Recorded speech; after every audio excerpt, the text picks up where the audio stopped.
Howdy, folks. This car's hot. Oh my God. Would you else from needcoffee.com here? Oh, it's warmish. Okay, there's going to be some air blowing, and you will get over it because it's Atlanta and it's summer and it's hot. We're back here for another Wayhomer review, back in my car. And the gist is, I've just seen a film. I've literally just walked out of the cinema, and I'm going to tell you about it on my way home. And today we're here to talk about Salt. So, Salt. Well, let's see. The synopsis is this. You pretty much know it if you've seen the trailer. Angelina Jolie is an agent named Salt, who somebody walks in and basically says, oh, guess what? There's this wacky double agent type person that's among you even now, whose name is Salt. And Salt says, my name is Salt. And they say, oh, well, you're the double agent. Congratulations! And you're going to do something terrible. And then Salt runs, and everyone else chases her. That's your setup. Alright, now here's the thing. I really was not sure what to expect from this film. No, that's a lie. I thought it was going to suck.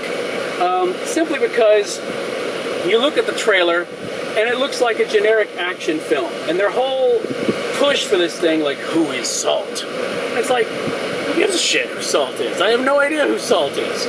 I mean, what we know about Salt is it's Angelina Jolie. And the thing about Angelina is that, you know, I like her a lot.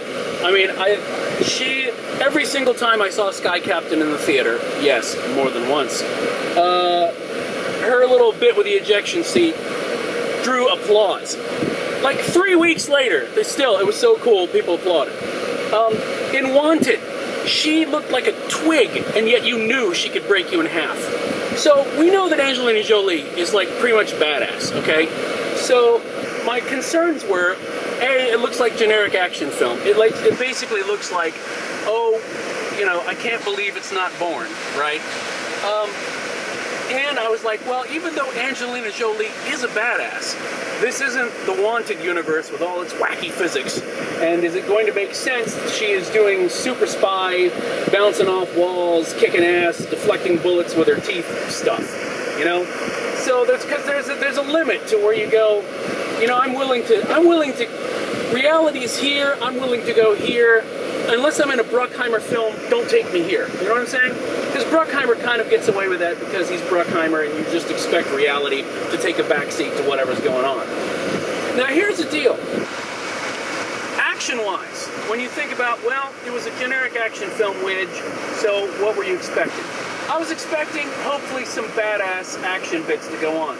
And don't get me wrong, when there's, like, action sequences happening, they do a really good job of making you not shut your brain off, but turn the rheostat down quite a bit. So you just kind of sit there and go, well, that's kind of cool. So it's enjoyable from an action perspective. However, from a writing perspective, the entire film hinges upon people doing things that you go, why are they doing that? Why are they doing that? Like, okay, for example, here's a perfect example, and this is in the trailer, and I've already talked about it, so it's not like you don't know that's going to happen. Salt gets accused of this thing, Salt runs. I'm still not buying the fact that she would run. I mean, unless the whole thing of the way our government works is, if you get accused of something, and maybe it does, I don't know, but if you get accused of something like this, if their response is, well, we're going to have to put a bullet in the back of your head now. We're not going to take 5 minutes to check this out, but we are going to have to put a bullet in the back of your head. It's nothing personal. I hope you don't mind. If that's the response, then I can understand running like she does. Because whether she's guilty or not, she certainly is acting guilty. You know what I'm saying? So the whole movie hinges upon her acting a certain way, which doesn't really make a lot of sense to me. And I know they set up a reason for it, which I won't go into because I don't want to spoil it, but I still don't buy it. all you needed to do would be to throw a little bit more dialogue in there about how their procedures suck and how they need to do X or whatever else, that at least makes you go, okay. Because I don't need a lot of help. I don't need a lot of help to be able to bridge, from reality to whatever it is you're trying to do. Because I'll go with you, I'm easy.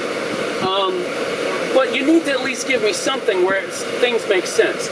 So basically what you learn from this film is, I guess if you're accused of anything, run, because that'll make you look innocent. And federal agents always assume the worst about everybody.